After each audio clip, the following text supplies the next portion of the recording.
अगर पहले के पार्ट्स नहीं देखे तो पहले वो जाकर देख लो। अभी तक हमने देखा कि बाय अबिस में अपने कल्टीवेशन लेवल को फाउंडेशन एस्टेब्लिशमेंट करने जाता है, लेकिन यहाँ पर सब कल्टीवेटर एक दूसरे के साथ लड़ने लगते हैं। बाय को बहुत सारी असली की चाहिए, इसलिए वो एक पिल बनाता है जिससे बहुत सारे बीस्ट इसकी पिल के पीछे आते हैं। जब बाय की बोतल बाहर जाती है तो दूसरे डिसाइपल्स इसकी बोतल को चोरी करने लगते हैं, लेकिन फिर बाय बोतल वापस ले लेता है। बाय जब फाउंडेशन एस्टेब्लिशमेंट करने जाता है तो उसे पता चलता है कि उसकी की टिटान खा गया है, और फिर टिटान ही बाय को फाउंडेशन एस्टेब्लिशमेंट टाइट बनाने में हेल्प करता है। जब बाय एक स्टेप पर फंसता है तो सॉन्ग उसकी सारी की चुरा लेता है। फिर टिटान कहीं से की चुरा कर लाता है और बाय फिर से अपनी टाइट बनाता है। बाय अपनी मेन टेक्निक यूज नहीं कर रहा होता, जिससे सबको लगता है कि बाय वीक है, लेकिन जब वो अपनी अनडाइंग पावर यूज करता है तो वो डायरेक्टली नई टाइट बनाने लगता है। लेकिन बाकी के सेक्टर इसे ऐसा करने नहीं देते और इसके दोस्त इसे प्रोटेक्ट करने की कोशिश करते हुए खुद इंजर हो जाते हैं। ये देखकर बाय को गुस्सा आता है और फिर वो अपने दोस्तों का बदला लेता है। बाय को ऐसे देखकर ज़ीशैन डर जाता है। अब आगे बाय नॉर्मल हो जाता है और अपने दोस्तों को देखने चाहता है। पे हान ली बताता है कि हुयैंग ने अपनी लाइफ फोर्स यूज करके जिंटाओ को रोका और ये चमत्कार से कम नहीं है कि हुयैंग अभी भी जिंदा है। बाय कहता है ये सब मेरी वजह से हुआ है और फिर हुयैंग को हील करने लगता है। तब बाय एक भागते हुए डिसाइपल पर अटैक करता है और बाय हैरान होता है जब ज़ीशैन गायब हो जाता है और उसकी जगह पर एक मास्क रह जाता है। तब हुयैंग को होश आता है और वो बाय को बुरी खबर देता है कि बहुत सारे स्पिरिट सेक्टर के डिसाइपल्स बैटल में मारे गए और वॉन भी मारी गई होगी। बाय कहता है कि तुम रिकवर करो और बाकी सब मुझ पर छोड़ दो। बाय देखता है जिसने ये सब शुरू किया है वो सॉन्ग है, जो अपनी 8वीं टाइट को कंप्लीट कर रहा है। बाय कहता है अगर बुरे काम करने पर पनिशमेंट ना मिले तो इंसान अपनी गलतियों से नहीं सीखता। बाय उसकी की एब्जॉर्ब करने लगता है ताकि सॉन्ग अपनी टाइट को पूरा ना कर पाए। सॉन्ग कहता है कि अब बहुत देर हो गई है और मुझे कोई नहीं रोक सकता। सब देखते हैं कि सॉन्ग अपनी पावर से 9वीं टाइट को ओपन करने की कोशिश कर रहा है, जबकि अबिस में ऐसा करने के लिए अर्थली की बहुत कम है। अगर उसने ऐसा किया तो यहाँ खून की नदियाँ बह जाएंगी। बे हान ली बाय से कहता है तुम्हें इसे रोकना होगा। सॉन्ग 9वीं टाइट कंप्लीट करने वाला है। वो लड़की भी सॉन्ग से इंप्रेस होती है क्योंकि कोई 800 साल बाद फिर से ऐसा करने वाला है। लेकिन तब बाय सॉन्ग से कहता है तुमने मुझे फाउंडेशन पूरी नहीं करने दी और मेरे दोस्तों को इंजर किया, और फिर सॉन्ग की टाइट खराब कर देता है। बाय देखता है कि अब उसके दूसरे सेक्टर मेंबर्स भी अपनी फाउंडेशन एस्टेब्लिशमेंट पूरी कर पाएंगे। सॉन्ग ने अभी भी हार नहीं मानी और अपने कंपस को यूज करता है। सब शौक हो जाते हैं जब वो कंपस हेवनली की को ओपन करता है और ये अर्थली वेन की से कई गुना ज्यादा पावरफुल है। सबको अपनी आंखों पर विश्वास नहीं हो रहा कि वो हेवनली वेन की को देख रहे हैं। एक बार कोई हेवनली वेन की ले ले तो वो उस लेवल पर पहुंच जाएगा जिस लेवल पर किसी और मेथड से पहुंचना इम्पॉसिबल है। बाय को पता है कि हेवनली वेन की लेने से 500 साल लाइफ इंक्रीज हो जाती है, इसलिए वो सॉन्ग से कहता है कि वो ये की ले रहा है। सॉन्ग बाय को रोक लेता है, लेकिन वो दोनों ही पावरफुल डिसाइपल्स हैं। वो दोनों एक जैसे पावरफुल लग रहे होते हैं और उधर हेवनली की एक्टिवेट होने वाली है। सॉन्ग अपनी ब्लड सोर्ड से बाय पर अटैक करता है। दोनों एक दूसरे को पुश करने की कोशिश करते हैं। सॉन्ग सरप्राइज होता है कि बाय उसके बराबर लड़ रहा है। सॉन्ग सोचता है कि बाय के पास कुछ छुपी हुई पावर है, लेकिन फिर ये फाइट खत्म करने के लिए ब्लड सेक्टर टेक्निक यूज करता है। इस टेक्निक का नाम ब्लड किलर वर्ल्ड है और सॉन्ग एक बड़ी सी सोर्ड को समन करता है। वो बाय पर ही बड़ी सी सोर्ड फेंकता है। बाय अटैक तो रोकता है लेकिन इंजर हो जाता है। उधर सॉन्ग हेवनली फाउंडेशन एस्टेब्लिशमेंट करने ही वाला होता है, लेकिन फिर वो कुछ सेंस करता है। बाय की वेटलैंड किंगडम टेक्निक से सॉन्ग ट्रैप हो जाता है और इस पावरफुल वाटर प्रिजन से नहीं निकल पाएगा। सॉन्ग का कंपास हेवनली फाउंडेशन की एक्टिवेट कर देता है। हेवनली की एब्जॉर्ब हो रही है और हम देखते हैं कि वो की बाय एब्जॉर्ब कर रहा होता है। बाय टाइम और स्पेस को सेंस कर पा रहा है और इसकी कल्टीवेशन भी तेजी से इंक्रीज हो रही है। बाय में इतनी पावर आ रही है कि उसे लगता है कि वो इस वर्ल्ड को डिस्ट्रॉय कर सकता है। सब देखते हैं कि अबिस डिस्ट्रॉय हो रही है और यहाँ और रुकना मतलब मरना है। तब बाय भी वापस आ जाता है और सबको टेलीपोर्ट कर देता है। हुयैन बताता है कि सब बच गए हैं, लेकिन वॉन का अभी भी कुछ पता नहीं है। बाय उन्हें भेज देता है और वॉन को ढूंढने जाता है। वो क्लिफ के नीचे जाता है, लेकिन उसे वॉन कहीं भी नजर नहीं आती। तब फीन स्पिरिट आकर बाय को थैंक्स कहती है, क्योंकि अब उसकी वजह से वो इस अबिस से फ्री हो जाएगी। वो इसे एक रिवार्ड देना चाहती है, इसलिए वो हमेशा के लिए उसे अपने साथ इधर ही रखेगी। वो लड़की फिर से बाय पर अटैक करती है, लेकिन बाय इसे फिर से उस पेंडेंट की हेल्प से रोक लेता है। वो लड़की भी हार नहीं मानती और एक और अटैक करती है, और इस बार टिटान इसे ब्लॉक करता है। लड़की हैरान होती है कि बाय गायब हो गया। तब हम वॉन को देखते हैं जिसे बाय ढूंढ रहा था। बाहर सब सेक्टर्स देख रहे होते हैं कि फॉलिंग सोर्ड अबिस डिस्ट्रॉय हो रही है। एक्सप्लोजन की वजह से बड़े बड़े पत्थर आकर शिप को लग रहे होते हैं। ली अपनी पावर से सबको प्रोटेक्ट करने की कोशिश करता है। तब की बैकलैश की वजह से ली पीछे हो जाता है और इसे समझ आ जाती है कि ये हेवनली की ब्लास्ट था। तब एक फीन स्पिरिट सबको बताता है किसी डिसेबल ने हेवनली की ले ली है। और अब ये बेस डोमेन हेल बन चुकी है। अब किसी भी सेक्टर को यहाँ आना अलाउड नहीं है, और अगर किसी भी सेक्टर ने यहाँ आने की कोशिश की तो उस सेक्टर को डिस्ट्रॉय कर दिया जाएगा। तब सारे डिसाइपल्स उस जगह से बाहर आने लगते हैं, लेकिन सब सोच रहे होते हैं आखिर किस सेक्टर के स्टूडेंट को हेवनली की मिली है। तब सॉन्ग शिप पर आकर बताता है बाय ने हेवनली की ले ली है। उधर हुईएन बताता है कि वो नहीं मिल रही थी, इसलिए बाय उसे ढूंढने के लिए रुक गया था। ली को बाय की फिक्र हो रही होती है, लेकिन तब बाय का पाउच आकर गिरता है। कुछ टाइम बाद स्पिरिट सेक्टर में सबको बताया जाता है बाय ने अबिस में अपने सेक्टर मेंबर्स को बचाने के लिए अपनी लाइफ सेक्रीफाइस की है, लेकिन अभी कंफर्म नहीं है कि वो जिंदा है या मर गया। सारे डिसाइपल्स को ऑर्डर दिया जाता है कि वो बाय को ढूंढकर सेक्टर पे वापस लेकर आएं। उधर एक आदमी होंग उस बोलने वाले मंकी के साथ बात कर रहा होता है, जो उसे बताता है कि बाय को हेवनली वेन फाउंडेशन एस्टेब्लिशमेंट मिली है और उसे लगता है कि बाय स्पिरिट सेक्टर को आगे लेकर जाएगा। लेकिन इससे दूसरे सेक्टर्स चुप नहीं रहेंगे, क्योंकि अगर स्पिरिट सेक्टर स्ट्रॉन्ग हो गया तो वो बाकी सेक्टर्स का लीडर बन जाएगा। वो मंकी होंग को याद दिलाता है उसने होंग को इमॉर्टल क्यों बनाया था। होंग बताता है कि उसे इस चीज़ की रिस्पॉन्सिबिलिटी दी गई थी कि वो स्पिरिट सेक्टर को हेवनली रीचिंग रिवर की ईस्ट साइड तक फैलाएगा, ताकि स्पिरिट सेक्टर भी एक मिड स्ट्रीम या फिर अपर स्ट्रीम सेक्टर बन पाए। मंकी बताता है अब हम इस चीज़ के बहुत क्लोज हैं, इसलिए वो होंग से कहता है जब बाय वापस आए तो उसे वो फ्रिजिड सेक्टर का मेडिसन वाला स्क्रोल दे दे। हमें दिखाया जाता है कि असल में उस वक्त बाय को उसके एग ने फीन स्पिरिट से बचाने के लिए कहीं टेलीपोर्ट कर दिया था। बाय की जब आंख खुलती है तो वो उधर होता है जहां लूशियन क्लैन वालों से बाय ने फाइट की थी। बाय को समझ नहीं आ रही वो यहाँ कैसे आ गया। बाय को बस इतना याद है टी-डान ने उसे टेलीपोर्ट कर दिया था, लेकिन टी-डान ठीक नहीं लग रहा। टी-डान की स्पिरिचुअल एनर्जी बहुत कम हो गई है और इसे ठीक करने के लिए बहुत सारी स्पिरिचुअल एनर्जी लगेगी। बाय उस एग की हेल्प करता है और उधर ब्लड सेक्टर के एक एल्डर को कोई बताता है कि उन्हें बाय नहीं मिला। एल्डर इस बात पर खुश नहीं होता और कहता है कि हमें बाय को कुछ भी करके ख़त्म करना होगा। तब एल्डर बाय की स्पिरिचुअल एनर्जी को सेंस कर देता है। उधर बाय हैरान होता है उसने बस थोड़ी सी स्पिरिचुअल एनर्जी दी है, लेकिन इससे एग इंजर हो गया है। बाय कहता है कि तुम्हारी एनर्जी खुद ही रिकवर हो जाएगी और फिर इसे अपने पाउच में डालने लगता है, लेकिन इसका पाउच कहीं गिर गया है। बाय घबरा जाता है क्योंकि सारे इक्विपमेंट्स उस पाउच में थे, लेकिन फिर खुश होता है क्योंकि उसे हेवनली फाउंडेशन एस्टेब्लिशमेंट मिल गई थी। उधर ली को बताया जाता है कि बाय को अबिस के चारों तरफ सर्च किया, लेकिन बाय नहीं मिला। ली बताता है कि बाय के पास उड़ने वाली स्वॉर्ड नहीं है, इसलिए वो पैदल चल रहा होगा। वो सबको डोंगलान सिटी सर्च करने का कहता है। ली सही कह रहा था क्योंकि बाय डोंगलान सिटी में पहुंच गया है। यहाँ बाय को कोई नहीं पहचान पाता। बाय किसी को कहते हुए सुनता है कि ब्लड स्ट्रीम और स्पिरिट स्ट्रीम के डिसाइपल्स सिटी के बाहर फाइट कर रहे हैं। तब बाय को ऐसे लगता है कि उसने फे को देखा है, लेकिन वो कोई और लड़की होती है। तब अचानक किसी सेक्टर के डिसाइपल्स इसे पहचान लेते हैं जो इसकी जान लेना चाहते हैं। बाय स्मोक फेंक कर भाग जाता है। बाय इसलिए भाग रहा है क्योंकि वो नहीं चाहता कि सिटी के लोग उसकी फाइट से इंजर हो जाएं। वही ग्रुप कहता है कि हम बाय को ढूंढ लेंगे, लेकिन तब कोई उन्हें मार देता है। कुछ टाइम बाद ब्लड सेक्टर के एक एल्डर इसी जगह पर जहां वो ग्रुप मरा है आकर कहता है कि तीनों सेक्टर्स ने बाय को मारने के लिए जो लोग भेजे थे वो मारे गए। एल्डर को लगता है कि इन्हें भी बाय ने मारा है। एल्डर बताता है कि बाय जितना भी स्ट्रॉन्ग हो उस लड़की से नहीं जीत पाएगा जिसने नौवीं टाइड के साथ सीक्रेट रेल्म में फाउंडेशन एस्टेब्लिशमेंट ली थी। वो ब्लड सेक्टर की चोजन सूमे है। उधर हम देखते हैं कि एल्डर जिस लड़की की बात कर रहा था वो लड़की बाय को पकड़ लेती है। बाय कहता है वो लड़कियों पर हाथ नहीं उठाता, लेकिन इसका मतलब ये नहीं है कि वो उसे हरा नहीं सकता, और कहता है कि हम आराम से बैठकर बात कर सकते हैं। सूमे बताती है कि तीनों सेक्टर्स बाय की जान लेने के पीछे पड़े हैं और अगर वो उसे नहीं मारेगी तो कोई और मार डालेगा। बाय भागने लगता है, तब सूमे उस पर अटैक करती है, लेकिन अचानक रुक जाती है। बाय कहता है मैंने कहा था तुम मेरे से नहीं जीत पाओगी। सूमे स्वॉर्ड को उठाने की कोशिश करती है, लेकिन उठा नहीं पाती। बाय को एक प्लांट नजर आ गया था जिस पर स्पिरिचुअल एनर्जी डालने पर वो किसी को भी पकड़ लेता है। बाय उसे बताता है कि जितना हिलोगी ये प्लांट तुम्हें और कस के पकड़ने लगेगा, अगर जिंदा रहना है तो हिलना मत। फिर केव में बाय सोचता है वो लड़की बहुत स्ट्रांग थी और उसे याद आता है कि उस लड़की ने बताया था सारे सेक्टर्स उसकी जान के पीछे पड़े हैं, लेकिन बाय के उठने के बाद उस पर किसी भी दूसरे सेक्टर के डिसाइपल ने अटैक नहीं किया और सोचता है क्या उसे कोई छुपकर प्रोटेक्ट कर रहा है, लेकिन ऐसा नहीं हो सकता क्योंकि किसी को नहीं पता कि बाय इधर है।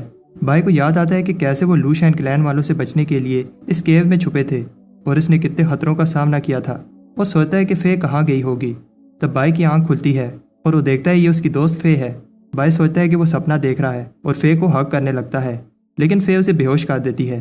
फे बाय से माफ़ी मांगती है क्योंकि वो किसी प्रॉब्लम की वजह से उससे मिल नहीं सकती, और हमें पता चलता है कि अभी तक फे बाय को प्रोटेक्ट कर रही थी। फे सोचती है कि अब आगे से बाय को अपना रास्ता खुद बनाना होगा। फे बाय को थैंक्स कहती है जो भी उसने फे के लिए किया, और कहती है कि तुम्हें मुझे भूलना होगा। बाय की जब आंख खुलती है तो वो ली को देखता है। बाय कहता है कि फे कहाँ गई और उसे ढूंढना चाहता है, लेकिन ली बताता है कि ये इतना सिंपल नहीं है और सोचता है ये सब बाय को कैसे बताऊं। ली एक्सप्लेन करने लगता है कि फे ने स्पिरिट सेक्टर को धोखा दिया है। कुछ दिन बाद बाय ने खुद को कमरे में बंद कर लिया है और बाय के दोस्तों को बाय की फिक्र होने लगती है। बाय कहता है कि वो ठीक है और कुछ समय अकेला रहना चाहता है। बाय के फ्रेंड उसे कहते हैं तुम्हें ये सब अकेले सहने की जरूरत नहीं है और वो उसकी हेल्प करना चाहते हैं। बाय को याद आता है कि ली ने बताया था फे ने सेक्टर के माउंटेन प्रोटेक्शन रून को खराब कर दिया था। अगर सही समय पर इस चीज़ का पता न चलता तो स्पिरिट सेक्टर खतरे में पड़ जाता। बाय कहता है कि वो इस चीज़ को इन्वेस्टिगेट करेगा। ली कहता है कि सब सेक्टर्स का टारगेट तुम हो, इसलिए तुम्हें सेक्टर से बाहर नहीं जाना चाहिए। तब अचानक हंग वहाँ आता है और बताता है कि उसने बाय के फ्रेंड्स को थोड़ी देर के लिए फ्रीज कर दिया है ताकि कोई भी उनकी बातें ना सुन पाए। पहले तो हंग उससे गुस्सा होता है कि उसने खुद को कमरे में बंद किया हुआ है। बाय कहता है उसे नहीं लगता फे भागी है। तब हैंग बाय को इस वर्ल्ड की सच्चाई दिखाता है और बताता है कि ये वर्ल्ड स्पिरिचुअल एनर्जी का एक भी ड्रॉप पैदा नहीं करता। हेवन रीचिंग रिवर इस वर्ल्ड का सेंटर है और यही जगह है जो हर चीज़ को स्पिरिचुअल एनर्जी देती है। हमारे इस वर्ल्ड में 4 एंशिएंट अपर स्ट्रीम सेक्टर्स हैं जो दूसरे लोअर स्ट्रीम सेक्टर्स को कंट्रोल करते हैं।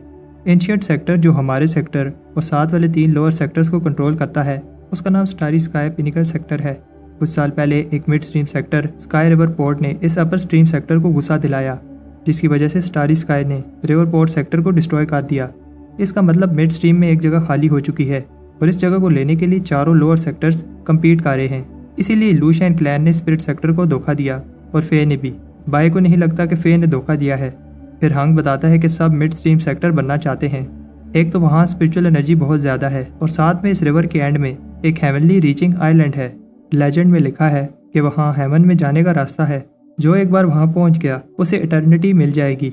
बाय कहता है तुम मुझे ये सब क्यों बता रहे हो। हंग बताता है कि तुम्हारे पास हेवनली फाउंडेशन है, इसलिए तुम ही स्पिरिट सेक्टर की आखिरी होप हो। हंग कहता है कि मुझे पता है कि तुम्हारी लाइफ में प्रॉब्लम्स हैं, लेकिन तुम्हारे ऊपर बहुत बड़ी रिस्पॉन्सिबिलिटी है। हंग बाय को फिजिट सेक्टर का मेडिसिनल स्क्रॉल देता है और कहता है क्या तुम इटर्निटी के रास्ते पर चलने के लिए तैयार हो। बाय ये रिस्पॉन्सिबिलिटी ले लेता है, लेकिन वो फे वाला केस इन्वेस्टिगेट करेगा। बाय सरप्राइज होता है कि हंग को उसके एग का पता है। हंग बताता है ये एग हर रोज स्पिरिचुअल एनर्जी अब्सॉर्ब करेगा और 49 डेज के बाद इसे स्पिरिट डिफाइन करने पर इससे बीस्ट किंग निकलेगा। ये बाय को आगे बढ़ने में हेल्प करेगा। हंग जाने से पहले बताता है बीस्ट किंग जब स्पिरिचुअल एनर्जी अब्सॉर्ब करेगा तो इससे दूसरे बीस्ट मास्टर्स को प्रॉब्लम होगी। हंग के जाने के बाद बाय के दोस्त दरवाज़ा तोड़कर अंदर आ जाते हैं। बाय के दोस्त खुश होते हैं कि उसका एग एक बीस्ट किंग बन जाएगा। जैंग कहता है मैं कुछ समय से स्पिरिट डिफाइनिंग कर रहा था और बाय को एक सोर्ड देता है जो इसने खुद स्पिरिट डिफाइन की है।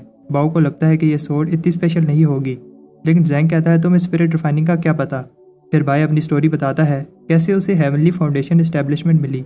अब रात हो जाती है, इसलिए सब वापस जाने लगते हैं। बाय देखता है जैंग एक भी सोर्ड को स्पिरिट डिफाइन नहीं कर पाया। कुछ टाइम बाद नॉर्दर्न बैंक के डिसाइपल बात कर रहे होते हैं कैसे कुछ दिनों से बीस्ट गायब हो रहे हैं और जब वो मिलते हैं तो उनकी स्पिरिचुअल एनर्जी खत्म हो चुकी होती है। सेक्टर लीडर और चीफ इस चीज़ को इन्वेस्टिगेट कर रहे हैं, ये पता लगाने के लिए कि इस सब के पीछे कौन है। एक आदमी बताता है उसे लगता है इस सब के पीछे एल्डर बाय है, क्योंकि पिछली बार भी जब बीस्ट गायब हुए थे तो सबको बाय पर शक था। वो कहते हैं कि वो सब मिलकर इस चीज़ का पता लगाएंगे। तब बाय वहाँ आ जाता है और इस बार को बंद करवा देता है क्योंकि इन्होंने एल्डर बाय की इंसल्ट की है। बाय को समझ आ जाती है सबको शक होने लगा है, इसलिए वो किसी की हेल्प मांगने जाता है। बाय ड्रैगन के पास जाता है और इसे बताता है उसे ये बीस्ट किंग अपने लिए नहीं सेक्टर के लिए चाहिए। ड्रैगन को गुस्सा आता है बाय से इन चीज़ों के लिए तंग कर रहा है, लेकिन फिर आखिरी बार बाय की हेल्प करने के लिए मान जाता है। तब हम देखते हैं कि नॉर्दर्न बैंक के बीस्ट गायब होने लगते हैं जैसे एक बार पहले हुए थे और बेहान ली का नाइट स्टॉकर बीस्ट भी इसकी बात नहीं सुन रहा। उधर ड्रैगन के कहने पर सारे बीस्ट अपनी स्पिरिचुअल एनर्जी बीस्ट किंग को देने लगते हैं। कुछ बीस्ट ऐसा करने पर खुश होते हैं और नाइट स्टॉकर भी 3 बार आ चुका है। ये देखकर बेहान ली को गुस्सा आता है और पूछता है कि तुम क्या कर रहे हो। बाय बताता है कि ये बीस्ट खुद ही अपनी स्पिरिचुअल एनर्जी दे रहे हैं, मैंने इन्हें फोर्स नहीं किया। अब बेहान ली सोचता है कि बाय की फॉलिंग सोर्ड अबिस में हेल्प नहीं करनी चाहिए थी। तब नाइट स्टॉकर बेहोश हो जाता है। बाय कहता है मैं इसके लिए एक इमोर्टल पिल बनाऊंगा जिससे ये बीस्ट रिकवर हो जाएगा। बेहान ली एल्डर से हेल्प मांगने जाता है। एल्डर्स माउंटेन्स में ट्रेनिंग कर रहे थे, उन्हें इस सब का नहीं पता था। उधर स्पिरिट सेक्टर में युआन बताता है बाय जो भी कर रहा है वो स्पिरिट सेक्टर के अच्छे के लिए है और कुछ टाइम के लिए सबको सहना पड़ेगा। सू कहती है कि बीस्ट किंग से स्पिरिट सेक्टर स्ट्रॉन्ग हो जाएगा, लेकिन ये बात ब्लड स्ट्रीम सेक्टर को अच्छी नहीं लगेगी। उधर बाय जैंग से झूठ कहता है कि जैंग की सोर्ड बहुत अच्छे से स्पिरिट डिफाइन हुई थी। तब नॉर्दर्न एल्डर्स बाय से कहते हैं बाय रहो। बाय जैंग से कहता है कि एग का ध्यान रखना और फिर स्माइल करते हुए एल्डर से मिलने जाता है। तब बेहान ली शॉक हो जाता है जब बाई ये मान लेता है कि उसकी वजह से सारे नॉर्दर्न बीस्ट की ऐसी हालत हुई है। अंदर जैंग बाई को सरप्राइज देने के लिए एग को स्पिरिट रिफाइन करने लगता है। बाहर बाई कहता है कि आप सबको ऐसा लग रहा होगा कि ये सब मैं अपने लिए कर रहा हूँ, लेकिन ऐसा नहीं है, मैं ये सब स्पिरिट सेक्टर के लिए कर रहा हूँ। एल्डर्स को लगता है कि बाई झूठ बोल रहा है कि उसके पास बीस्ट किंग का एग है। बाई कहता है अगर आप लोगों को ऐसा लगता है तो फिर खुद आकर देख लो।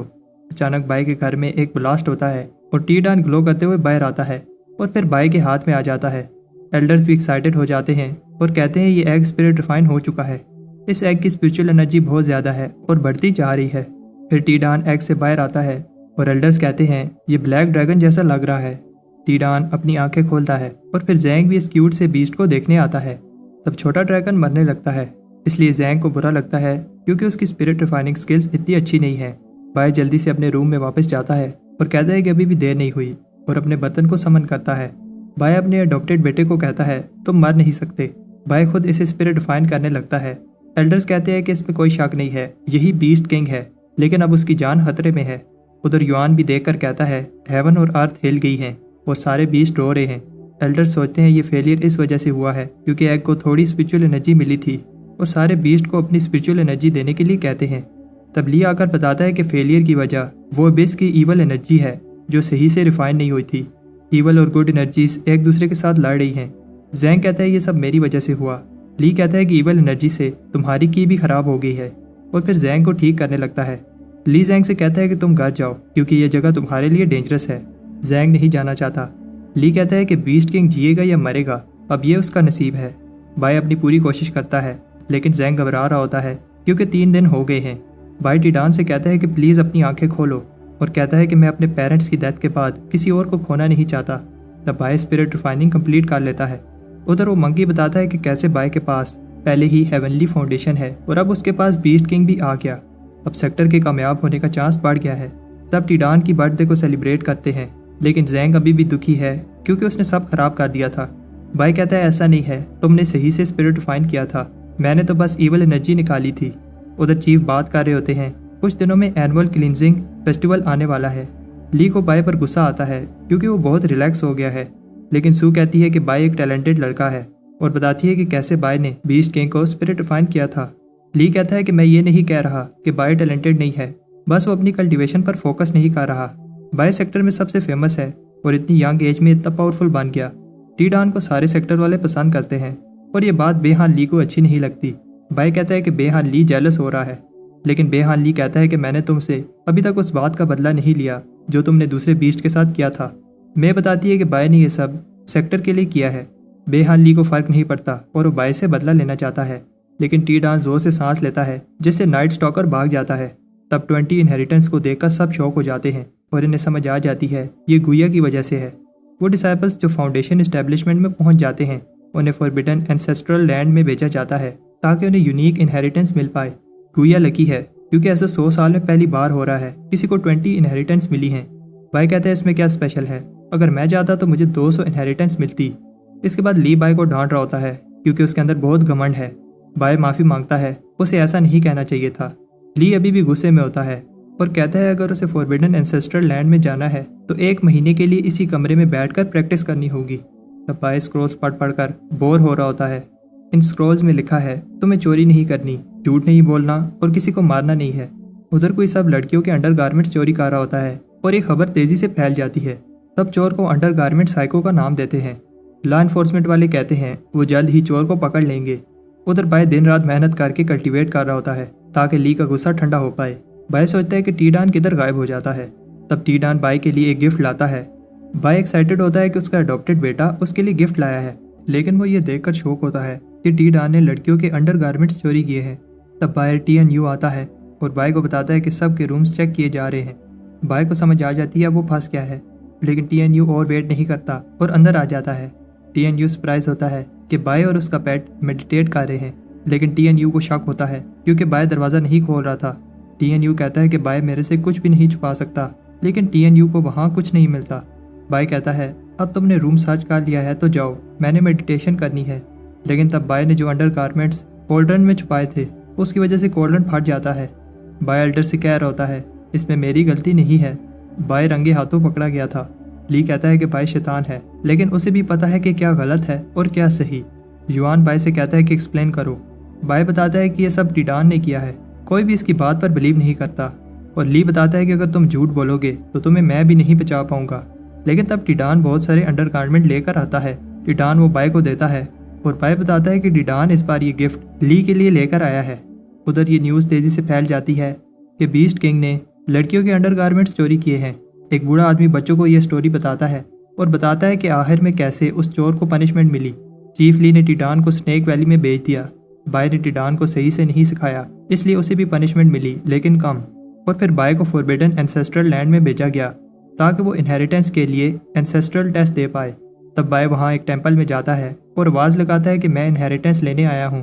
तब बाय किसी को देखकर समझता है कि ये इस टेम्पल के बूढ़े इमोर्टल एल्डर हैं और उनकी मेडिटेशन खराब करने के लिए माफ़ी मांगता है।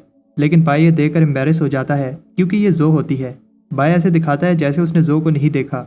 जो बाय को टोंट मारती है और बताती है कि कैसे गुइया को 20 इनहेरिटेंस मिली और बाय को याद दिलाती है कि बाय ने कहा था वो गुइया से ज़्यादा इनहेरिटेंस लेगा। बाय कहता है तुम बस देखती जाओ, लेकिन कुछ नहीं होता जब बाय कहता है कि उसे इनहेरिटेंस चाहिए। बाय एक बार फिर, लेकिन इस बार थोड़ी रिस्पेक्ट से कहता है प्लीज़ मुझे इनलाइटमेंट दे दो। तब अचानक कुछ होने लगता है। सब देखते हैं किसी ने इनहेरिटेंस एक्टिवेट की है। बेहनली बाय की इंसल्ट करता है कि तुम तो बड़ी बड़ी बातें कर रहे थे, लेकिन एक ही पिलर एक्टिवेट कर पाए। लेकिन गुइया और सब ये देखकर शॉक हो जाते हैं जो आज तक किसी ने नहीं देखा। युआन को भी बिलीव नहीं होता बाय को इनहेरिटेंस से ऐसा रिस्पॉन्स मिलेगा। इसका एक ही मतलब हो सकता है कि बाय की एबिलिटीज अपने एज के दूसरे डिसेबल से अलग ही लेवल पर पहुंच चुकी हैं। मंकी बताता है कि बाय ने 100 लाइट पिलर्स एक्टिवेट किए हैं, इसका मतलब बाय को सारी इनहेरिटेंस मिली हैं। लेकिन प्रॉब्लम यह है कि बाय कोई एक ही इनहेरिटेंस चूज कर सकता है और प्रे करता है कि बाय सही डिसीजन ले। अंदर बाय भी खुश होता है, लेकिन उसे एक आवाज़ बताती है कि वो एक ही इनहेरिटेंस ले सकता है।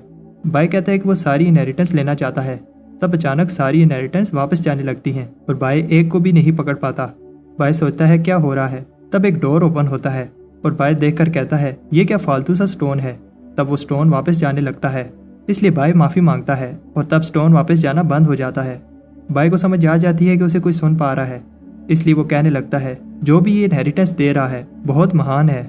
लेकिन वो ये देखकर शौक होता है जब उसे एक खाली पेज दिया जाता है जिस पर कुछ नहीं लिखा। तब एक आवाज़ बताती है जो होता है वो दिखता नहीं, जो दिखता है वो होता नहीं। ये किसका डायलॉग है कमेंट्स में बताओ। तब बाय को याद आता है कि ली ने उसे हेवन रीचिंग रिवर का एक ड्रॉप दिया था और कहा था कि इस ड्रॉप को तब यूज़ करना जब कुछ सोल्व ना कर पाओ। बाय इस ड्रॉप को खाली पेज पर फेंकता है। बाय हैरान होता है जब वो बुक ड्रॉप एब्जॉर्ब करने लगती है। बाय को याद आता है कि हेवन रीचिंग रिवर बहुत पावरफुल है और प्रे करता है कि बुक को डैमेज न कर दे। लेकिन तब अचानक वो ड्रॉप बाय की बॉडी में एब्जॉर्ब होने लगता है। सब लोग ये देखकर हैरान होते हैं क्योंकि उन्होंने ऐसी इनहेरिटेंस पहले कभी नहीं देखी। युआन बताता है ये हिडन इनहेरिटेंस है, ये इनहेरिटेंस पहले कभी एक्टिवेट नहीं हुई और ये बाय के नसीब में थी। एक आवाज़ बताती है ये पावर उसकी बॉडी एब्जॉर्ब कर रही है जिससे उसकी बॉडी स्ट्रॉन्ग बन जाएगी। इस पावर को हेवन रीचिंग अल्टीमेट कहते हैं, जिसे कल्टीवेट करने के बाद बाय को एक अल्टीमेट टेक्निक मिलती है, आइज ऑफ लॉ। इसकी हेल्प से बाय सब कुछ देख पाएगा और समझ पाएगा। तब बाय को एक आवाज़ आती है जो बताती है कि बाय ने उसकी लाइफ खराब कर दी। बाय हैरान होता है ये आवाज़ उस मास्क से आ रही है जो उसे अबिस में मिला था। बाय को लगता है कोई इस मास्क में छुपा है, लेकिन कोई बाहर नहीं आता। बाय इंप्रेस होता है कि उसकी आंखें अब सब देख पा रही हैं और फिर मास्क को हेवन रीचिंग रिवर में फेंक देता है। तब मास्क में से एक आदमी बाहर आता है और बाय से कहता है कि वो उसे ना मारे। फिर वो आदमी अपना नाम डैन बताता है जो ब्लड सेक्टर का डिसाइपल है। डैन कहता है कि वो बाय का सर्वेंट बनने को तैयार है, लेकिन बाय इंटरेस्ट नहीं दिखाता।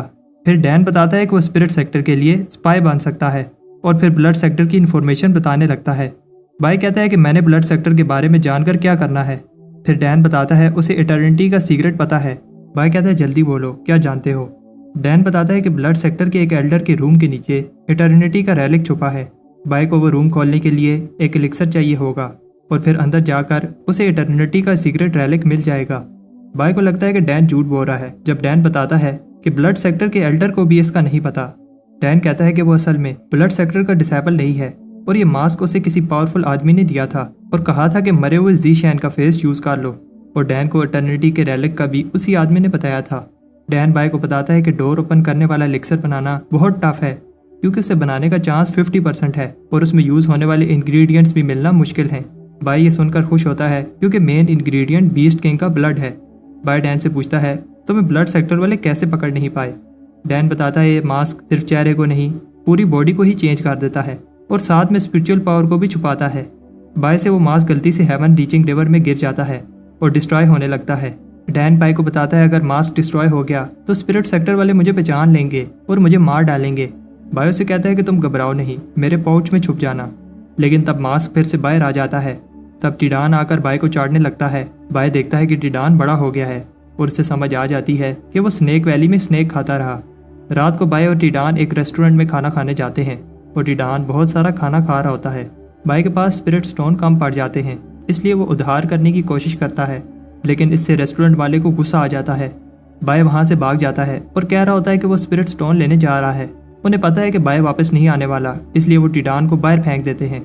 कुछ टाइम बाद बाय उन विंग्स को चेक कर रहा होता है जो उसे एल्डर्स ने दिए थे, लेकिन अभी भी वो इन्हें सही से कंट्रोल नहीं कर पाता और एक चिकन फार्म में जाकर गिरता है। तब वॉन जो अबिस में गुम हो गई थी स्पिरिट सेक्टर में वापस आ जाती है। तभी बाय भी उड़ते हुए वॉन के साथ टकराता है और फिर वॉन को देखकर खुश होता है क्योंकि अबिस में बाय ने उसे बहुत ढूंढा था। वॉन हर बार बाय को टच करने पर मारती है, लेकिन बाय हैरान होता है उसने इस बार इसे नहीं मारा। टिडान भी वॉन को देखकर गुस्से में आ जाता है। योन खुश होता है कि उसकी सिस्टर वापस आ गई, लेकिन तब वॉन अपने बाय को नहीं पहचानती। वो सिर्फ बाय पर ट्रस्ट करती है और तभी योन के साथ जाती है जब बाय उसे जाने को कहता है। बाय सोचता है कि वॉन ठीक नहीं लग रही थी और उसे इन्वेस्टिगेट करने का सोचता है। टिडान नहीं चाहता कि बाय वॉन के पास भी जाए, लेकिन बाय बताता है कि उसे वॉन से कोई खतरा नहीं हो सकता क्योंकि वो जाते हुए स्माइल कर रही थी। बाय कहता है कि वॉन अब वापस आ गई है तो मुझे भी और सोचना नहीं चाहिए और अपनी ट्रेनिंग पर ध्यान देना चाहिए। टिडान डर कर छुप जाता है जब बाय ट्रेनिंग स्टार्ट करता है क्योंकि बाय की ट्रेनिंग डेंजरस है। हम देखते हैं कि ऐसा क्यों है। बाय अपनी अनडैंक पावर प्रैक्टिस करता है। इसे प्रैक्टिस करते समय बहुत ज़्यादा स्पिरिचुअल एनर्जी बॉडी को कवर करती है जो जिस भी चीज़ को टच करेगी डैमेज कर सकती है। इस टेक्निक की हेल्प से बाय की बॉडी और स्ट्रॉन्ग बन रही है। अभी जो बाय मूव यूज़ कर रहा है इसे 10 एलिफेंट सैवेज घोस्ट कहते हैं। बाय बताता है कि कैसे इस टेक्निक का एक लेवल पूरा करने पर उसकी सारी स्पिरिचुअल एनर्जी खत्म हो जाती है, इसलिए वो इस टेक्निक को पूरा नहीं कर पाता। तब बाय अपनी बॉडी को ये टेक्निक करने पर फोर्स करता है, जिससे इसकी बॉडी कभी तो बहुत पतली हो जाती है और कभी बहुत मोटी। बाय कोशिश करता है कि उसकी स्पिरिचुअल एनर्जी स्टेबल हो पाए और हार नहीं मानता क्योंकि ये टेक्निक बहुत पावरफुल है। अभी तक बाय हेवन रीचिंग रिवर की पावर से ये टेक्निक प्रैक्टिस कर रहा था, लेकिन अब वो एक पिल बनाने का सोचता है जिससे स्पिरिचुअल एनर्जी को कंट्रोल करना ईजी हो जाएगा। लेकिन प्रॉब्लम ये है 4th ग्रेड पिल एक अपोथेकेरी मास्टर ही बना सकता है। तब बाय को याद आता है कि एल्डर ने उसे फिजिट सेक्टर का मेडिसिनल स्क्रॉल दिया था। इस स्क्रॉल को देखकर बाय की आंखों में आंसू आ जाते हैं क्योंकि इसे एक भी वर्ड समझ नहीं आ रहा होता।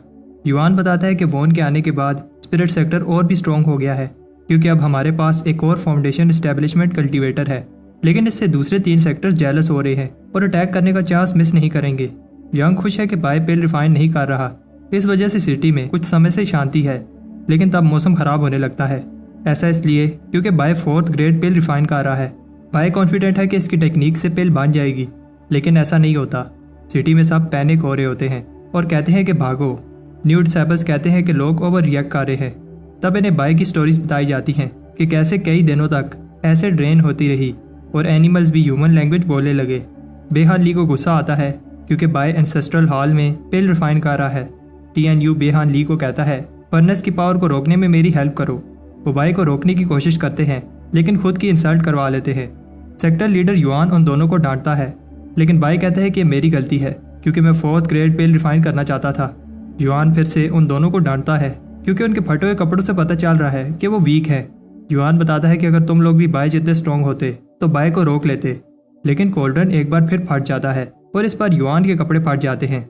बाय माफ़ी मांगता है और कहता है कि मैंने ये जानबूझकर नहीं किया, लेकिन युआन उस पर अटैक करने लगता है, लेकिन तब टिडान आकर वो अटैक ब्लॉक करता है। फिर बाय और टिडान ड्रामा करने लगते हैं। बाय कहता है कि हमने साथ में कितना अच्छा समय गुजारा, लेकिन मैं तुम्हें बचा नहीं पाया। युआन को भी बुरा लगता है। फिर बाय थोड़ी दूर जाकर कहता है ड्रामा बंद करो, वो लोग पास नहीं हैं। बाय कहता है कि उसने सेक्टर लीडर की इंसल्ट की है और अब सेक्टर में रहना सेफ नहीं है। बाय एक जगह जाने की सोचता है, लेकिन तब युआन इसे आकर पकड़ लेता है। युआन बताता है कि बाय ने एंसेस्ट्रल हॉल में पिल रिफाइन की और फिर हॉल को डिस्ट्रॉय किया, जो कि एंसेस्टर्स की इंसल्ट के बराबर है। लेकिन युआन इस बात से इंप्रेस होता है कि टिडान उसका अटैक ब्लॉक कर पाया। युआन कहता है कि तुम टिडान को यह सब सिखा रहे हो, तुम्हें चाहिए कि तुम इसे अच्छी चीज़ें सिखाओ। युआन बताता है कि तुम्हारी पनिशमेंट ये है, लेकिन इससे पहले कि युआन पनिशमेंट बताता, बाय कहता है कि मुझे ये पनिशमेंट दो। कि मैं सेक्टर से बाहर जाकर एक्सपीरियंस लूँ। बाय कहता है कि इससे बड़ी पनिशमेंट क्या हो सकती है कि मैं अपने घर से दूर रहूँगा। बाय को लगता है कि सेक्टर लीडर से जाने नहीं देंगे, लेकिन युआन कहता है कि ठीक है, तुम जा सकते हो। बाय कहता है कि मैंने अभी पैकिंग भी नहीं की। तब युआन इसे एक बैग देता है जिसमें सारा ज़रूरत का सामान है, जैसे एलिक्सर्स और बहुत सारी चीज़ें। बाय सोचता है किस दिन जाऊँ, लेकिन युआन कहता है कि अभी जाओ, अभी जाने का सही समय है। तब बाय को सिर्फ गुड बाय कहने दिया जाता है, लेकिन सब हैरान होते हैं जब बेहान ली रो रहा होता है। बाय दुखी होता है कि वो चीफ ली को गुड बाय नहीं कह पाया, लेकिन युआन कहता है कि जब ली ट्रेनिंग से बाहर आएगा तो मैं उसे बता दूंगा। मे कहती है कि अपना ख्याल रखना। बाय टिडान जैंग को देकर जाता है और जाने से पहले इमोशनल स्पीच देने ही वाला होता है कि युआन इसे सेक्टर से बाहर फेंक देता है। मे बाय के जाने पर दुखी होती है। बाय के जाने की खबर सुनकर सारा सेक्टर 3 दिन तक पार्टी करता है। तब हमें बताया जाता है कि बाय का प्लान ब्लड सेक्टर जाकर इटर्निटी का रेलिक ढूंढना है। बाय ब्लड सेक्टर के पास पहुंच जाता है। डैन बताता है कि कैसे हर बार जब भी वो यहाँ से गुजरता है उसे अजीब सी फीलिंग आती है। बाय पूछता है क्या मास्क सही से काम कर रहा है। डैन बताता है कि तुम्हारी बॉडी, फेस और असल कल्टीवेशन लेवल छुप गए हैं। डैन बताता है कि वो कई साल से इसी मास्क की हेल्प से ब्लड स्ट्रीम सेक्टर में छुपा रहा और एल्डर्स को भी पता नहीं चला। ये मास्क अच्छे से स्किन के साथ जुड़ जाता है और इसे स्पिरिचुअल एनर्जी की हेल्प से ही उतार सकते हो। बाय कॉन्फिडेंट है कि इस मास्क की हेल्प से कोई भी इसे पकड़ नहीं पाएगा, लेकिन बाय के पास ब्लड स्ट्रीम सेक्टर की कोई इन्फॉर्मेशन नहीं है। डैन बताता है कि ऐसा कहा जाता है कि कई हजार साल पहले एक जायंट हेवन रीचिंग रिवर में गिर गया था। बाय डैन की बात पर बिलीव नहीं करता, लेकिन ब्लड सेक्टर में पहुंचने पर बाय को एक हाथ की शेप वाली माउंटेन नजर आती है। जब वो गेट के पास पहुंचते हैं तो डैन वापस पाउच में चला जाता है। डैन ने बताया था कि स्पिरिट सेक्टर और ब्लड सेक्टर मिड स्ट्रीम की पोजीशन के लिए लड़ रहे हैं, इसीलिए आइडेंटिटी चेकिंग अरे और भी स्ट्रॉन्ग हो गई है। डैन बाय से कहता है कि उसे संभल कर रहना होगा। बाय जब गेट पर जाता है तो खुश होता है क्योंकि उसकी जी शैन वाली आइडेंटिटी कंफर्म हो गई है।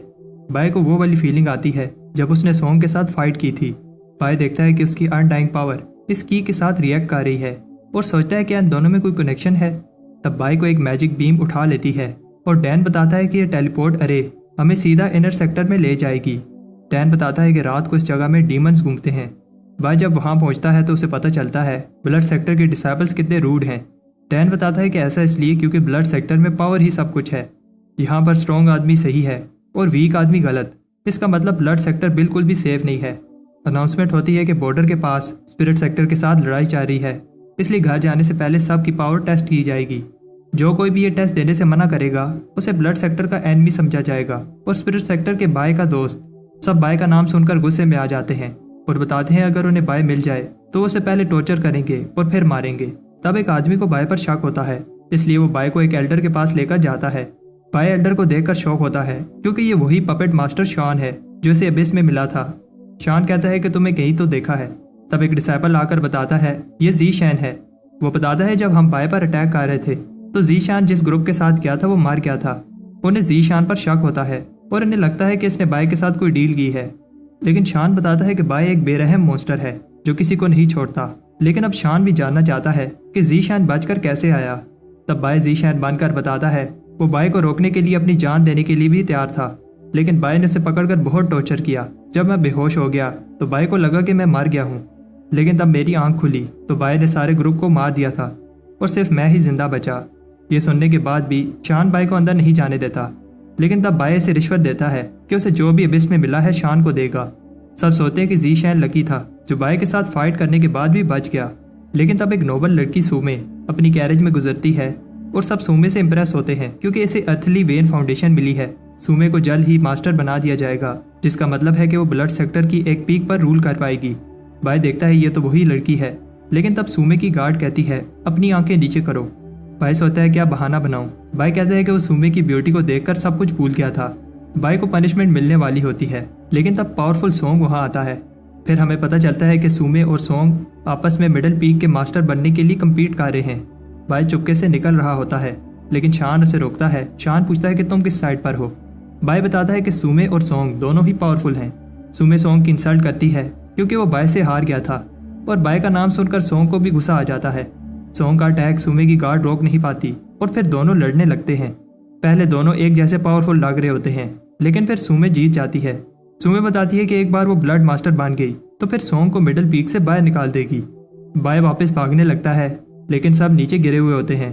शान हैरान होता है कि बाय को सोंग और सुमे की पावर के प्रेशर से कुछ नहीं हुआ। बाय सोचता है कि अब वो पकड़ा जाएगा और सोचता है कि भाग जाऊं, लेकिन वो भाग नहीं पाएगा। बाय सोचता है अगर जल्दी से कुछ नहीं किया तो पकड़ा जाऊंगा, और ऐसे दिखाता है जैसे वो बहुत ज़्यादा इंजर हो गया है। बाय अपनी ज़बान को काटता है ताकि ब्लड निकल पाए।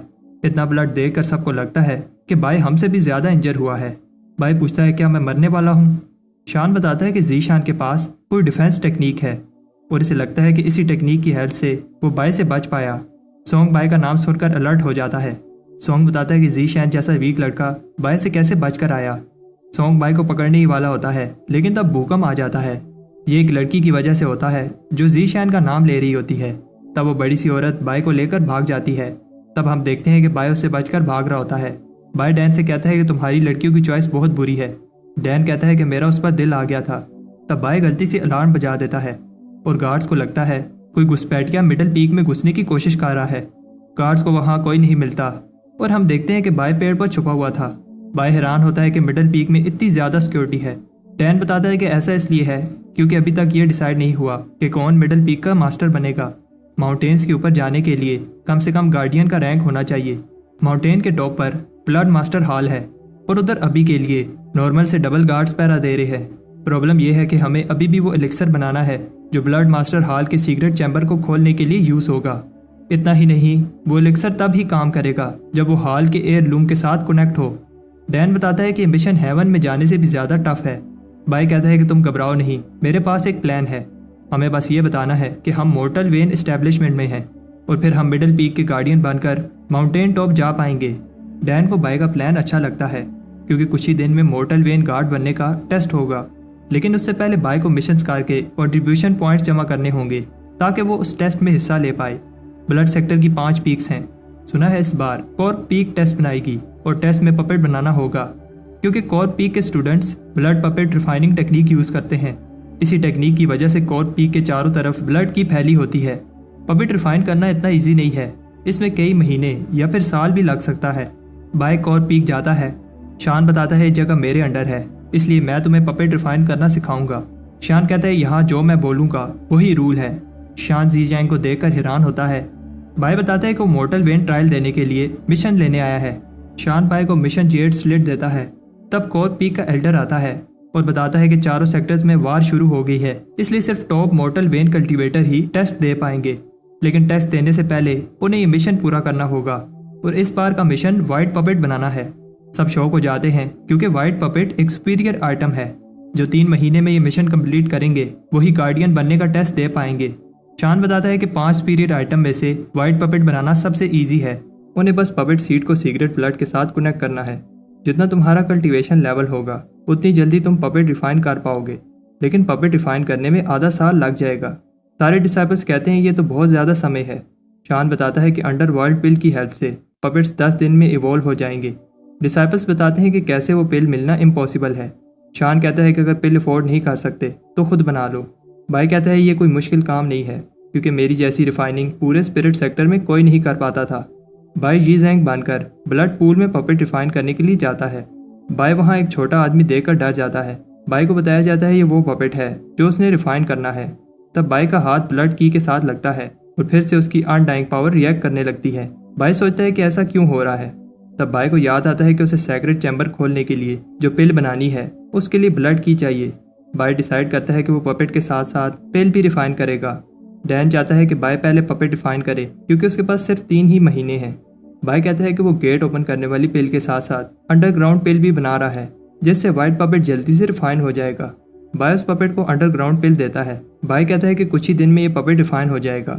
बाय फिर से गेट ओपन करने वाली पिल बनाने लगता है। डैन बीस्ट किंग का ब्लड देकर इंप्रेस होता है। फिर बाय को याद आता है उसने कैसे एक ड्रॉप ब्लड लेने के लिए टिडान से भीख मांगी। तब कुछ समय बाद बाय वो गेट ओपन करने वाली पिल बना लेता है। डैन बताता है कि अब 50% चांस है कि बाय वो डोर ओपन कर पाएगा, लेकिन बाय कहता है कि वैसे 3-4 बार स्पिरिट रिफाइन करेगा ताकि डोर ओपन करने का चांस बढ़ जाए, लेकिन इसे स्पिरिट रिफाइन करने के लिए 4 लीफ ग्रास चाहिए। डैन बताता है कि वो हर्ब 10,000 ब्लड क्लिफ्स पर उगती है। तब अचानक लिक्विड का कलर चेंज होने लगता है।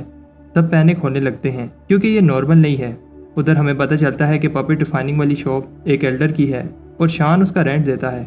शान बताता है कि 3 महीने में ब्लड पपेट्स का पहला बैच बन जाएगा। शान सोचता है कि इस बार रेंट की जगह पपेट्स एल्डर को दे। लेकिन तब एक आदमी आकर बताता है कि सेक्रेट ब्लड कम होकर सिर्फ 30% रह गया है। उधर डैन बताता है कि मैंने ब्लड सेक्टर में बहुत पपेट्स देखे, लेकिन जैसा बाय ने पपेट डिफाइन किया है ऐसा कभी नहीं देखा। तब बाय को पानी गिरने की आवाज़ आती है। डैन ये देखकर हैरान होता है कि बाय का पपेट बाकी सब के रूम से ब्लड एब्जॉर्ब कर रहा है। तब डैन छुप जाता है। बाय देखता है कि उसका छोटा सा पपेट एक बड़ा सा मॉन्स्टर बन गया है। बाहर शान घबरा रहा होता है क्योंकि उसका सारा सीक्रेट ब्लड गायब हो गया है। तब शान और एल्डर शॉक हो जाते हैं जब जीशैन के रूम से सीक्रेट ब्लड बाहर आने लगता है।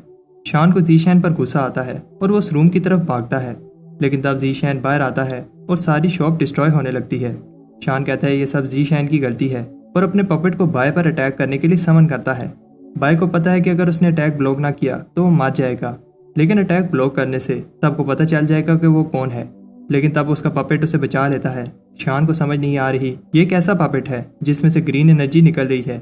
बाय का ग्रीन पपेट आसानी से शान के ब्लैक पपेट को हरा देता है। बाय भी सरप्राइज होता है कि उसका पपेट उसे प्रोटेक्ट कर रहा है। शान उन ब्लैक पपेट्स को अटैक करने को कहता है, लेकिन शान के पपेट्स उसकी बात सुनना बंद कर देते हैं।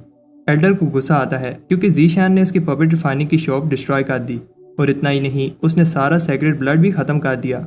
बाय के पपेट्स में फाउंडेशन एस्टेब्लिशमेंट जितनी पावर भी नहीं है, लेकिन बाय के पपेट में एक रेयर एबिलिटी है कि ये दूसरे पपेट्स को कंट्रोल कर सकता है। बाय को समझ आ जाती है कि एल्डर क्या कहना चाहता है, इसलिए वो ग्रीन पपेट को कंट्रोल करने वाली जेट प्लेट एल्डर को दे देता है। बाय को लगता है कि एल्डर उसे फिर भी मार देगा, लेकिन ग्रैंड एल्डर बाय के इस ऑफर से खुश होता है। वो बताता है अगर एक वर्कशॉप डिस्ट्रॉय होगी तो क्या हुआ, बाय की इस इन्वेंशन से ब्लड सेक्टर को बहुत फायदा होगा। ग्रैंड एल्डर बाय को 5000 स्पिरिट स्टोन्स और 30,000 कंट्रीब्यूशन पॉइंट्स देते हैं। इतने सारे कंट्रीब्यूशन पॉइंट से बाय इजीली गार्डियन बनने वाला टेस्ट दे पाएगा। शान देखता है कि एल्डर बाय को पसंद करने लगा है, इसलिए उसे भी बाय से अच्छे से बात करनी चाहिए। तब लोग ये देखकर शॉक हो जाते हैं जब बाय और शान एक दूसरे से माफ़ी मांगते हैं। फिर बाय शान को ग्रीन पपेट बनाने का फार्मूला देता है। शान बाय को अगले टेस्ट के लिए गुड लक कहता है जो 10,000 ब्लड क्लिप्स पर होगा। कुछ टाइम बाद आज ब्लड सेक्टर का mortal vein foundation establishment test है। दूसरे पीक के ग्रैंड एल्डर्स टेस्ट को मॉनिटर करने आए हैं। फोर्थ पीक का एल्डर सब डिसेबल्स को बताता है जो भी 3 महीने में फाउंडेशन एस्टेब्लिशमेंट करेंगे उन्हें चॉइस मिलेगी कि वो किसी भी पीक में जा सकेंगे और उन्हें गार्डियन का रैंक मिलेगा। बाय सोचता है कि मेरे पास हेवनली फाउंडेशन एस्टेब्लिशमेंट है, इसलिए मैं इजीली गार्डियन बन जाऊंगा। अभी के लिए मेरा गोल 4 लीफ ग्रास ढूंढना है ताकि मैं गेट ओपन करने वाली पिल रिफाइन कर सकूं। दूसरे डिसेबल्स भी जोश में होते हैं और कहते हैं कि एक बार हम फाउंडेशन एस्टेब्लिशमेंट में पहुंच जाएं, फिर स्पिरिट सेक्टर को डिस्ट्रॉय कर देंगे। तब मिडिल पीक की एल्डर आती है। लोग कह रहे होते हैं कि सॉन्ग की आंटी जून है। वो बताती है कि डिसेबल्स को फाउंडेशन एस्टेब्लिशमेंट करने के लिए पिल्स यूज़ करनी होंगी। वो बताती है कि इस बोतल में सिर्फ 10 ही पिल्स हैं, इसलिए अगर पिल चाहिए तो उसके लिए लड़ना होगा। बाय अभी भी उधर ही खड़ा होता है। ये देखकर जून सरप्राइज होती है, लेकिन फिर बाय भी जंप कर देता है।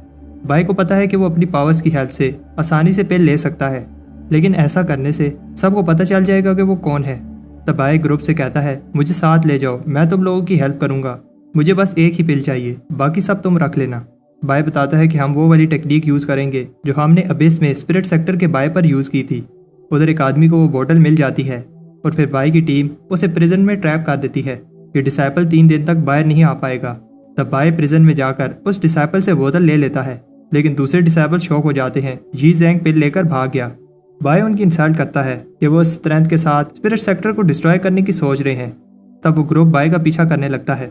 बाय कहता है कि अब उसे सिर्फ 4 लीफ ग्रास ढूंढना है। बाय ऐसे दिखाता है जैसे उसे अटैक लग गया है। ग्रुप को लगता है कि इतनी ऊंचाई से गिरने पर वो नहीं बचेगा। सब एल्डर्स ये देख रहे होते हैं और एक एल्डर बताता है कि अगर जीशैन चालाक है तो कुछ पिल्स फेंक देगा ताकि भाग पाए। एल्डर जून भी अब बाय में इंटरेस्ट लेने लगी है और सोचती है कि जीशैन और कितनी देर बच पाएगा। वो ग्रुप नीचे बाय की बॉडी ढूंढ रहे होते हैं और उधर बाय 4 लीफ ग्रास ढूंढ रहा होता है। तब बाय किसी बीस्ट को सेंस करता है और ये वही बोलने वाला रैबिट होता है। तब बाय का पाँव स्लिप होता है और वो नीचे गिर जाता है, लेकिन वहाँ उसे 4 लीफ ग्रास मिल जाता है। इससे पहले वो ग्रास लेता एक ब्लड बीस्ट वहाँ आ जाता है। बीस्ट आवाज़ निकालता है जो सब ने सुन ली होगी, लेकिन बाय जल्दी से इस बीस्ट को मार देता है। तब बाय को पता चलता है कि बीस्ट ब्लड की से बना है। ये वही की है जो ब्लड सेक्टर यूज़ करता है, लेकिन ये वाली की थोड़ी स्ट्रॉन्ग है। तब वो की फिर से बाय की अनडाइंग पावर के साथ रिएक्ट करने लगती है। बाय सोचता है कि डैन ने जो जायंट वाली स्टोरी बताई थी वो सच है। डैन ने बताया था कि जायंट ने पूरी अनडाइंग पावर मास्टर की थी। इसका मतलब बाय अगर वहां जाए जहां जायंट मरा था और उधर अनडाइंग पावर का दूसरा स्क्रॉल प्रैक्टिस करे तो कई गुना ज़्यादा जल्दी दूसरा वाला अनडाइंग स्क्रॉल मास्टर कर लेगा। बाय इस चीज़ को टेस्ट करता है और सच में इस ब्लड की से इसकी अनडाइंग पावर इंक्रीज होने लगती है और अब बाय की बॉडी और स्ट्रॉन्ग हो गई है। उधर सॉन्ग जून से पूछता है, तुम्हें क्या लगता है टेस्ट के बाद कौन गार्डियन बन पाएगा? जून बताती है कि मिडिल पीक में पहले ही बहुत सारे गार्डियन हैं, लेकिन कोई भी मेडिसिन कल्टीवेशन में अच्छा नहीं है। जून कहती है कि स्पिरिट सेक्टर के बाय को मेडिसिन जीनियस कहा जाता है, लेकिन बाय का नाम सुनकर सॉन्ग को गुस्सा आ जाता है और कहता है कि बाय उसके हाथों से ही मरेगा। जून बताती है कि कैसे जिनकी सोच बड़ी होती है वो दूसरों को गिराने की जगह खुद आगे बढ़ते हैं। तब वो ग्रुप जो बाय को ढूंढ रहा था सोचते हैं कि बाय की बॉडी को ब्लड बीस्ट खा गए होंगे, लेकिन उधर बाय गेट ओपन करने वाली पिल को रिफाइन कर रहा होता है। लेकिन तब भूकंप आने लगता है और एल्डर्स भी घबरा जाते हैं क्योंकि कई सालों से 10,000 ब्लड क्लिफ्स का जो लावा शान था बाहर आने लगा है। बाय बचकर भाग जाता है, लेकिन फिर दूसरे डिसाइपल्स इसे देख लेते हैं। बाय बोतल फेंक देता है, लेकिन वो पिल्स फेक होती हैं। तब ज़ीशैन बाहर आ जाता है, जहाँ सारे एल्डर्स इसे देखकर हैरान होते हैं क्योंकि सारी पिल्स इसके पास होती हैं। इन पिल्स के बिना और कोई भी दूसरा डिसाइपल फाउंडेशन एस्टेब्लिशमेंट नहीं कर पाएगा। इतना ही नहीं, बाय ने सोए हुए वल्केनो को जगाया और सारे बीस्ट भी पैनिक होने लगे, जिसकी वजह से दूसरे डिसाइपल्स इंजर हो गए। बाय बताता है कि वो बस पिल बना रहा था। जून देखती है कि बाय के पास 10 में से 5 पिल्स हैं और बाकी की पिल्स उसने ये वाली पिल बनाने में लगा दी। जून इस फालतू सी ग्रेड 3 पिल से इम्प्रेस नहीं होती। बाय कहता है कि तुम सही कह रही हो, ये पिल मेडिसिन में यूज नहीं हो सकती, लेकिन ब्लड सेक्टर में कुछ ही लोग हैं जो 3rd ग्रेड पिल रिफाइन कर सकते हैं। बाय ड्रामा करने लगता है कि वो ब्लड सेक्टर को ऐसे हारते हुए नहीं देख सकता और एक दिन वो ब्लड सेक्टर के लिए ग्रेड 5 की पिल बना कर रहेगा। ज़ीशैन घबरा जाता है जब एक एल्डर कहता है कि तुम अबिस से आने के बाद चेंज हो गए हो, लेकिन ये अच्छी चेंज है। ये एल्डर नेमलेस पीक का इंचार्ज है और ज़ीशैन को अपनी पीक में आने की ऑफर देता है। फिर दूसरे एल्डर्स भी इसे अपनी पीक में आने की ऑफर देने लगते हैं और बताते हैं कि उनकी पीक में आने के क्या क्या फ़ायदे हैं। तब अचानक वो बाय को अपनी पीक में लेने के लिए लड़ने लगते हैं। बाय ये देखकर हंसता है। बाय उनमें और लड़ाई कराने के लिए कहता है कि मुझे सही से समझ नहीं आ रही कि कौन सी पीक में जाऊं। सब एक दूसरे की पोल खोलने लगते हैं। तब जून भी अपनी ऑफर देती है। एल्डर्स को लगता है कि जून की ब्यूटी के आगे सारी ऑफर्स फेल हैं और एल्डर्स सही कह रहे होते हैं क्योंकि बाय उसी समय मिडिल पीक ज्वाइन करने के लिए मान जाता है। बाय कहता है कि मैं खुद को रोक नहीं पाया, लेकिन बताता है कि मैं भी मिडिल पीक में जाना चाहता था। कुछ टाइम बाद हम देखते हैं कि कोई ब्लड मास्टर हॉल के गार्ड्स पर अटैक कर रहा है। उधर बाय मिडिल पीक की एंट्रेंस के बाहर जाता है, जहां उसे सॉन्ग वेलकम करता है। अंदर बाय मिडिल पीक की ब्यूटी को देखकर इंप्रेस होता है। सॉन्ग कहता है कि मुझे समझ नहीं आ रही जून को तुम में ऐसा क्या दिखा। तब बाय कहता है कि मुझे अभी याद आया कैसे सॉन्ग अबिस में अपनी जान की भीख मांग रहा था। सॉन्ग कहता है क्या कहा। तब ज़ीशैन बात घुमा देता है।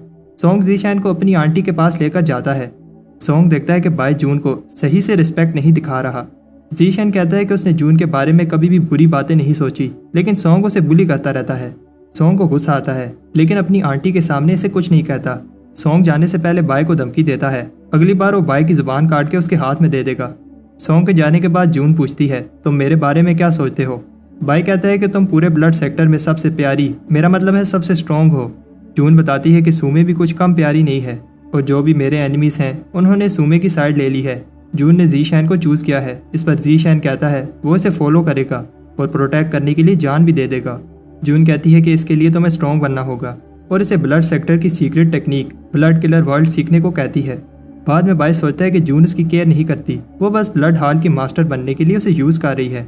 बाय इन सब में नहीं पढ़ना चाहता और आज रात को ही इटर्निटी का रेलिक लेकर स्पिरिट सेक्टर वापस चला जाएगा। रात को डैन कह रहा होता है कैसे जब से ब्लड मास्टर मरे हैं उसके बाद से ब्लड मास्टर हॉल के गार्ड्स पर कोई चीज़ अटैक कर रही है। डैन को लगता है कि ब्लड मास्टर की आत्मा है जो ये सब कर रही है। बाय कहता है तुम घबराओ नहीं, मेरे पास हेवनली फाउंडेशन एस्टेब्लिशमेंट है। लेकिन तब डैन डर से बेहोश हो जाता है। अंदर बाय पर कोई अटैक कर देता है। बाय सोचता है कहीं ये भी इटर्निटी का रेलिक लेने तो नहीं आया। बाय लड़ने की जगह रेलिक लेने जाता है, लेकिन वो असैसिन इसे जाने नहीं देता। तब बाय हैरान होता है कि ये आदमी भी घुसपैठिया है जब वो दोनों एक ही चीज को गिरने से रोकते हैं ताकि गार्ड्स को आवाज ना आए। फिर बाय को एक आइडिया आता है और वो चीजें फेंकने लगता है, लेकिन वो असैसिन उसका पीछा नहीं छोड़ता। बाय स्पिरिट सेक्टर की टेक्निक यूज करने से पहले सोचने के लिए रुकता है, जिससे असैसिन का अटैक उसे लग जाता है। गार्ड्स को ऐसा लगता है कि जैसे उन्हें कोई आवाज सुनाई दी, लेकिन वो अंदर जाने से डर रहे होते हैं। गार्ड्स के जाने के बाद बाय सोचता है कि वो स्पिरिट सेक्टर की टेक्निक यूज नहीं कर सकता, इसलिए वो असैसिन को जकड़ लेता है। बाय को समझ आ जाती है ये असैसिन लड़का नहीं है। फिर असैसिन उस पर अटैक करती है, लेकिन रूम के पावर बैरियर की वजह से बाय को कुछ नहीं होता। फिर असैसिन वहां से भाग जाती है। जब गार्ड्स आवाज सुनकर आते हैं तो वहां कोई नहीं होता। गार्ड्स को लगता है कि ये पुराने ब्लड मास्टर की आत्मा है। ऊपर बाय सोचता है कि वो लड़की बहुत पावरफुल थी। फिर बाय अपनी हेवन रीचिंग आइज की हेल्प से देखता है कि वो लड़की कौन थी, लेकिन उसकी टेक्निक वो लड़की ब्लॉक कर देती है। बाय को लगता है कि उसके साथ कोई मास्टर है। उधर हम देखते हैं कि बाय ने उस लड़की पर एक वाइट मार्क छोड़ा है। तब एक आदमी बताता है वो इसे ट्रैक करने की कोशिश कर रहा था। वो आदमी बताता है कि मिशन बहुत डेंजरस है, इसलिए हमें संभल कर आगे बढ़ना होगा। इसके बाद हम देखते हैं कि जब बाय ने सुमे को मरने के लिए छोड़ दिया था, तब एक आदमी ने उस पर कोई मैजिक किया जिससे सुमे उसकी स्लेव बन गई। वो आदमी बताता है कि कैसे इन पिल्स की हेल्प से वो ब्लड सेक्टर की टेक्निक यूज कर पा रही है, और फिर उसे बताता है कि हमारा गोल बहुत इंपॉर्टेंट है। उधर जून इंप्रेस होती है क्योंकि जी शैन तेजी से अपनी कल्टीवेशन बढ़ा रहा है। सॉन्ग कहता है कि जी शैन एक डरपोक लड़का है और उसे समझ नहीं आ रही कि उसकी आंटी को वो क्यों इतना पसंद है। जून कहती है कि अगर तुम गार्डियन वाला टेस्ट देखते तो तुम्हें समझ आ जाती। जून बताती है 2 तरह के लोगों को कंट्रोल करना इजी है, एक लालची और दूसरे ठरकी। सॉन्ग को जून की ये बात अच्छी नहीं लगती, लेकिन जून बताती है कि एक बार वो ब्लड मास्टर बन जाए फिर तुम जी शैन के साथ जो करना चाहो कर सकते हो। बाय सोचता है कि ब्लड सेक्टर में वो सेव नहीं है क्योंकि वो स्पिरिट सेक्टर की टेक्निक यूज करके खुद को प्रोटेक्ट नहीं कर सकता, इसलिए वो ब्लड सेक्टर की technique blood killer move practice करता है। लेकिन तब कुछ होने लगता है और एक आदमी बाय को जी शैन कहकर बुलाता है। अचानक बाय की सारी पावर खत्म हो जाती है। वो आदमी इंप्रेस होता है कि जी शैन ने फाउंडेशन एस्टेब्लिशमेंट कर ली और उसे कहता है कि तुम्हें ब्लड मास्टर ट्रायल में हिस्सा लेना होगा जिससे तुम्हारी सारी प्रॉब्लम्स खत्म हो जाएंगी। बाय सोचता है क्या वो किसी और वर्ल्ड में था। तब वो बूढ़ा आदमी बाय को 3 एलिक्सर देकर कहता है ये एलिक्सर मिडल फाउंडेशन एस्टेब्लिशमेंट तक पहुंचने के लिए काफी होंगे। बाय को याद आता है कि डैन ने बताया था किसी बूढ़े आदमी ने इसे जी शैन बनने का कहा था, और बाय सोचता है शायद वो यही बूढ़ा आदमी था जिसकी डैन बात कर रहा था। बाय सोचता है कहीं उसे ये पता तो नहीं चल गया कि मैं डैन नहीं हूँ, लेकिन फिर सोचता है कि अगर ऐसा होता तो वो मुझे जिंदा ना छोड़ता। बाय सोचता है कि ये आदमी मेरा एनिमी नहीं है और अब उसे इटर्निटी का रेलिक ढूंढना चाहिए। तब बाय उस वाटरफॉल के पास जाता है जो उसने उस दिन देखी थी जब वो मिडल पीक में आया था, क्योंकि यहाँ ब्लड की बहुत ज्यादा है जिससे वो कई गुना ज्यादा जल्दी कल्टीवेट कर पाएगा। तब बाय को याद आता है कि जब डैन ने उससे पूछा था क्या तुम सच में ब्लड मास्टर ट्रायल में हिस्सा ले रहे हो, क्योंकि वो ट्रायल उन लोगों के लिए है जो ब्लड मास्टर बनना चाहते हैं। ये ट्रायल बहुत डेंजरस है, लेकिन बाय कहता है कि उसके पास और कोई चॉइस नहीं है। डैन बताता है कि सिर्फ वही गार्डियन टेस्ट में हिस्सा लेते हैं जिन्हें अपनी जान प्यारी ना हो। अगर बाय मरा नहीं तब भी बहुत इंजर हो जाएगा। बाय कहता है चाहे वो टेस्ट में हिस्सा ले या नहीं, उसे ब्लड सेक्टर में खुद को प्रोटेक्ट करने के लिए ब्लड सेक्टर टेक्निक सीखनी होगी। तब बाय ब्लड की को सेंस करके देखता है वाटरफॉल की दूसरी साइड एक अलग ही वर्ल्ड है। ये कल्टीवेट करने के लिए बेस्ट जगह है क्योंकि यहाँ ब्लड की बहुत ज्यादा है। बाय जल्दी से कल्टीवेशन शुरू करता है। ब्लड किलर वर्ल्ड की 3 स्टेजेस हैं। पहली स्टेज में ब्लड की को रिफाइन करने के बाद फिर से उसे कंडेंस करके बॉडी में एब्जॉर्ब करना होगा। सेकंड स्टेज में ब्लड फ्लूइड को रिफाइन करने के बाद ब्लड की हेल्थ से स्वॉर्ड बना पाओगे, और आखिरी थर्ड स्टेज सिर्फ 10,000 में से कोई एक ही मास्टर कर सकता है जिसका नाम ब्लड एंसेस्टर रिवाइवल है। बाय सोचता है कि उसे ब्लड मास्टर टेस्ट देने के लिए कम से कम second stage blood fluid refinement करनी होगी। बाय कॉन्फिडेंट है कि वो ये कर लेगा। तब बाहर कोई आता है। बाय खुश होता है कि उसकी मेहनत वेस्ट नहीं हुई और वो एक ब्लड सोर्ड बना लेता है, लेकिन तब वो सोर्ड गायब हो जाती है। बाय सोचता है कि उसने क्या गलत किया, लेकिन तब कोई उस पर अटैक कर देता है। सॉन्ग कहता है कि सेक्टर रूल के हिसाब से जो पावरफुल है सब कुछ उसका है। अगर जीशन इस वाटरफॉल में कल्टीवेट करना चाहता है तो उसे प्रूव करना होगा कि वो स्ट्रॉन्ग है, लेकिन जीशन कहता है कि ठीक है मैं जाता हूँ। सॉन्ग इसे अपनी इंसल्ट समझता है कि जीशन उससे पूछे बिना जा रहा है। बाय भी अपनी सोर्ड समन करता है, लेकिन वो एक छोटी सी नाइफ बन जाती है। बाय उसके अटैक्स को ब्लॉक कर रहा होता है, लेकिन सॉन्ग इंप्रेस नहीं होता क्योंकि सॉन्ग ने सुना था कि बाय ने 10,000 ब्लड क्लिफ वाले टेस्ट में पहली पोजीशन ली थी। सॉन्ग जीशन की इंसल्ट करता है कि वो सही से एक ब्लड सोर्ड भी नहीं बना पा रहा। बाय सोचता है कि अगर वो स्पिरिट सेक्टर की टेक्निक यूज करता तो आसानी से जीत जाता, लेकिन नहीं कर सकता, और अब वो और ज्यादा देर के लिए ब्लड की भी यूज नहीं कर पाएगा। बाय को और ब्लड की चाहिए और वो सॉन्ग के साथ फाइट करते हुए ब्लड की एब्जॉर्ब करता है। जीशन के अटैक से सॉन्ग पीछे हो जाता है, लेकिन सॉन्ग हार नहीं मानता और वो दोनों फिर से फाइट करने लगते हैं। वो दोनों बराबर फाइट कर रहे होते हैं और फिर वाटरफॉल से बाहर आ जाते हैं। सॉन्ग कहता है कि जून को लगता है तुम स्पेशल हो, लेकिन मेरी फैमिली को तुम्हारी जरूरत नहीं है।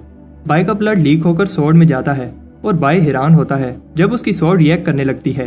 अनडाइंग पावर और ब्लड सेक्टर के जॉइंट में कोई तो रिलेशन है। बाय को लगता है कि सेक्टर की ब्लड की असल में अनडाइंग ब्लड है। सॉन्ग जीशन की इंसल्ट करता है, लेकिन तब कुछ होने लगता है।